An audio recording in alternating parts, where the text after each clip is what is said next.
ये कहानी सीतापुर में रहने वाले किसान धर्मा की है।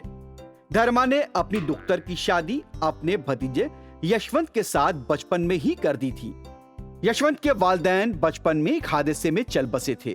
धर्मा ने यशवंत की बहुत ही प्यार और शफकत से परवरिश की। उसने यशवंत को एक अकामती स्कूल में दाखिल करा दिया। यशवंत काफी अरसे तक अकामती स्कूल में रहा, लेकिन उसकी तालीम खत्म नहीं हुई। एक दिन धर्मा स्कूल गया।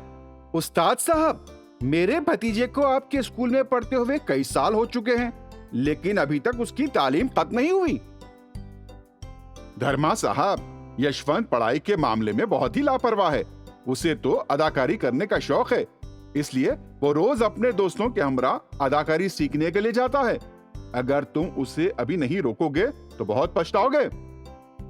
स्कूल के उस्ताद के कहने पर धर्मा यशवंत को घर वापस लेकर आ गया। एक दिन जब यशवंत शाम के वक्त बाहर जा रहा था, धर्मा ने उससे कहा, यशवंत, कहाँ जा रहे हो? यशवंत ने डरते डरते कहा, चाचा जी, मैं अपने दोस्तों के पास पढ़ाई के लिए जा रहा हूँ। धर्मा ने एक बड़ी छड़ी से यशवंत की जमकर पिटाई की और उसे खबरदार किया। मुझे सब कुछ पता है। अगर फिर से अदाकारी का सोचा तो मार के खाल उधेड़ दूंगा। धर्मा ने यशवंत को घर के अकबी हिस्से में वाक़े कमरे में बंद कर दिया और वहां ताला लगा दिया। इस कमरे में 1 हफ्ता रहोगे तो तुम्हारी अकल ठिकाने आ जाएगी। ये कहकर धर्मा वहां से चला गया।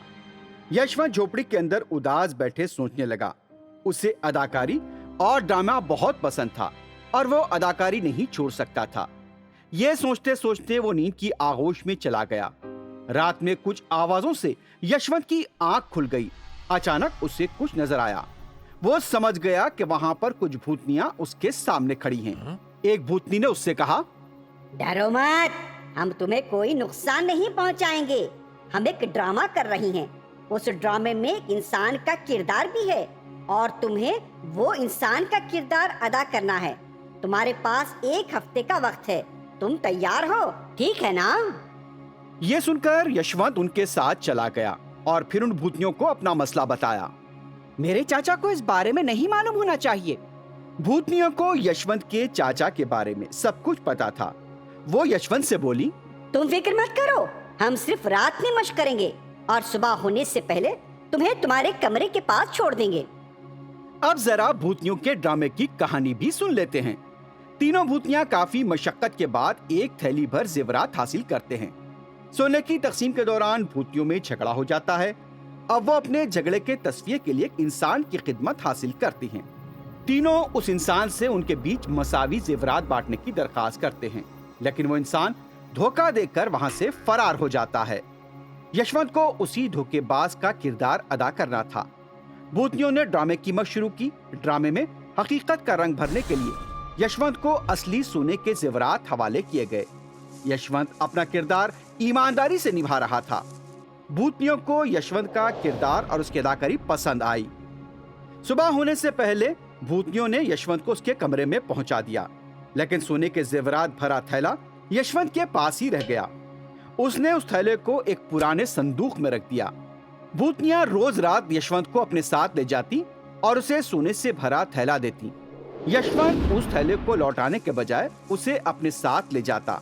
इस तरह 1 हफ्ते में यशवंत के पास सोने के जेवरात के 7 थैले जमा हो गए। अमावस की रात भूतनियों ने अपने सरदार के सामने वो ड्रामा पेश किया। सरदार को ड्रामा बहुत पसंद आया और उसने सभी की सिताइश की। भूतनियों ने यशवंत की भी जमकर सिताइश की और उसे उसके कमरे में लाकर छोड़ दिया। अब हम फिर कभी तुम्हारे पास नहीं आएंगे। ये कहकर भूतनियां वहां से गायब हो गई। यशवंत ने वो 7 सोने के जेवरात वाले थैले अपने चचा को दिखाए। चाचा जान, आप कहा करते थे अदाकारी फजूल होती है, देखा आपने? यशवंत ने सोने के थैले अपने चचा के हाथ में रख दिए। उसने खोलकर देखा तो उसे सिर्फ ईंटों के टुकड़े मौजूद थे। धर्मा को फिर आया गुस्सा। उसने यशवंत की जमकर पिटाई की। यशवंत सकते में था, उससे कुछ समझ में नहीं आ रहा था। भूतनियां उस रात फिर यशवंत के कमरे में आईं और उसे नींद से उठाया। यशवंत गुस्से से चिल्लाया, तुम फिर आ गई? यशवंत को गुस्से में देखकर एक भूतनी कहने लगी, हम यहाँ ये देखने आई हैं कि तुम्हें अपनी गलती का एहसास हुआ है या नहीं। जब हमने तुम्हें ड्रामे में किरदार अदा करने के लिए कहा तो तुमने उससे हकीकत नहीं बदल दिया। हमें पता था कि जो सोने के सिक्के हम तुम्हें दे रहे हैं वो तुम अपने साथ ले जा रहे हो। हमने तो तुम्हें धोखेबाज का किरदार अदा करने को कहा था, तुमने तो हकीकत में धोखा दे दिया।